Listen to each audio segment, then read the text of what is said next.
Well, obviously I'm outside again. Outside means nature, and nature means plein air. There goes some of that air right now.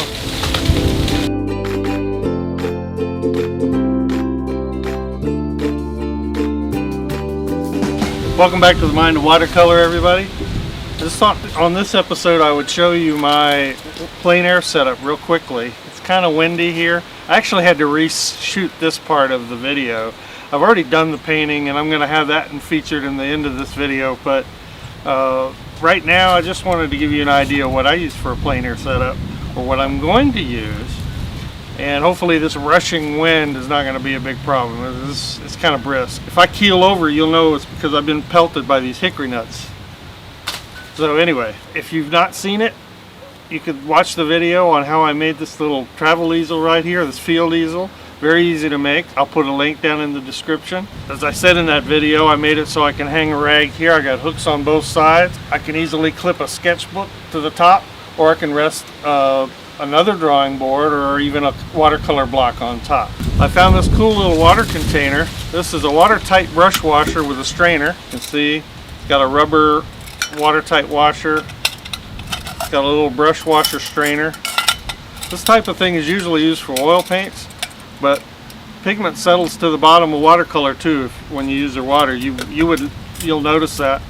So this is great for that. Just holds a little water. It's not too heavy for my drawing board, and it transports nicely, so it can hang right here on the hook. Zipper travel brush holder, the drawing pencil, an eraser, a couple water brushes, and a selection of other types of brushes. Small compact plastic watercolor palette. You can use pans watercolor also. I just use this when squirted in my own. I have a backup jar of fresh water in case I need it.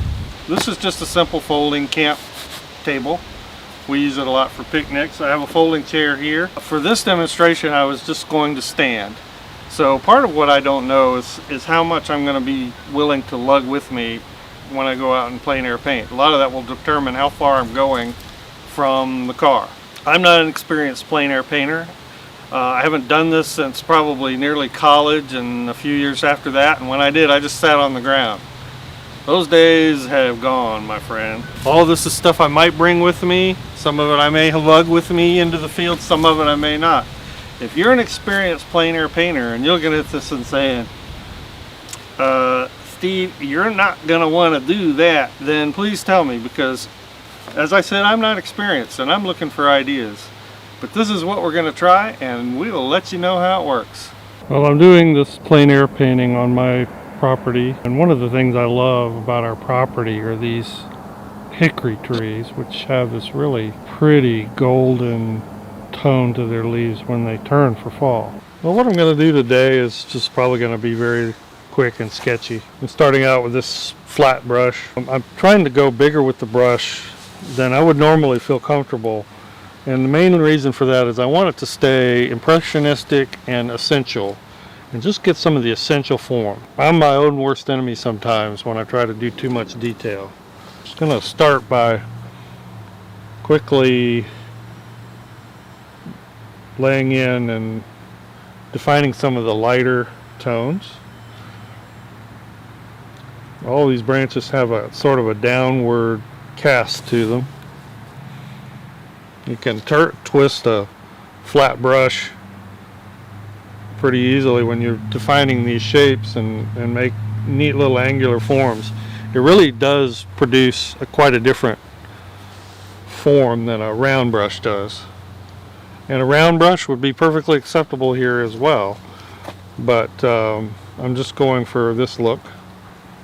I'm going to lay in these highlights, and then I'm just going to kind of negative paint around them, but paying very close attention to the real forms. And you can get away with kind of inventing a tree pretty easily. However, the more you look at trees, the more you realize there are very distinct characteristics. And so when you go out and plein air paint, or even if you're painting, from a picture, you want to be very careful to kind of look at those distinctive features. It will make your painting come out so much better as you start to pick up on those. Not only that, but light and shadow is real hard to determine on a memory basis or on an invention basis. The third reason is plein air and observing trees from nature. They will present you with compositions and forms that you might not have even thought of on your own. We tend to be kind of regular, patternistic maybe, I don't know. I do anyway, when I'm trying to invent a tree. And I find, all of a sudden I can't remember what a cool tree looked like that I might have seen somewhere or in a picture.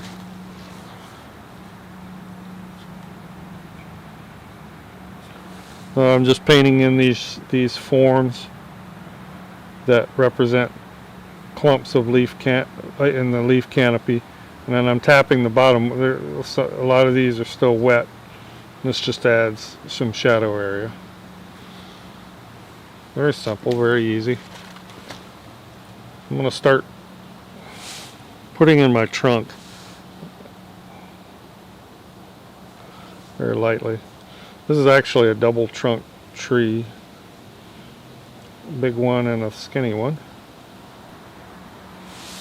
Kind of chilly here today. It's about 45. It's probably sunbathing weather for you northerners and Canadians up there.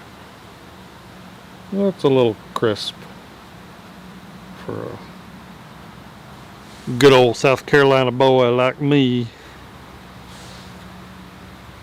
I think I may like standing better than sitting. None of these sketches are ever probably going to take me very long. I'm not sure. I think maybe standing may be keeping me a little warmer. And my mind is telling me, switch to a smaller brush, switch to a smaller brush. But I'm forcing myself not to.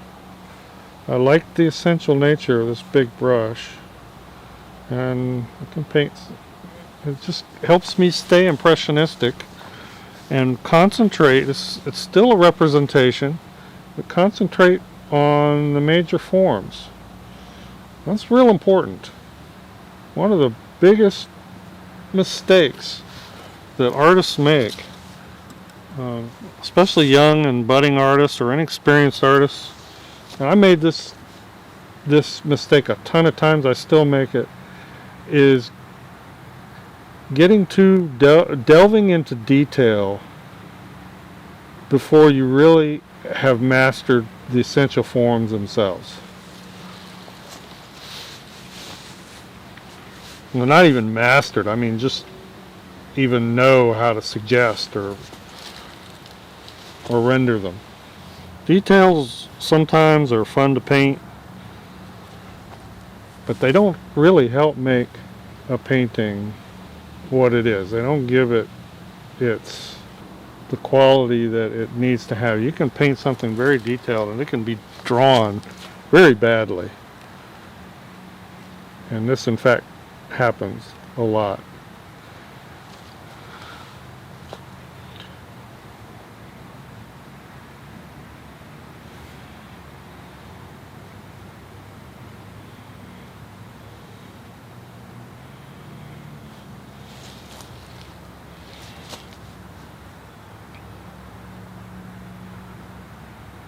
Hickory trees are great. I love them.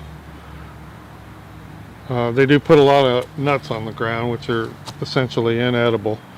They're edible, but they're hard to crack. Even the squirrels don't eat them, a lot of them. Although they do a better job than humans can. But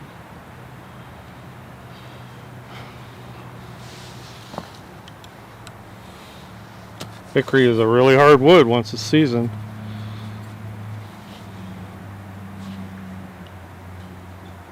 What that has to do with watercolor? Not one blessed thing.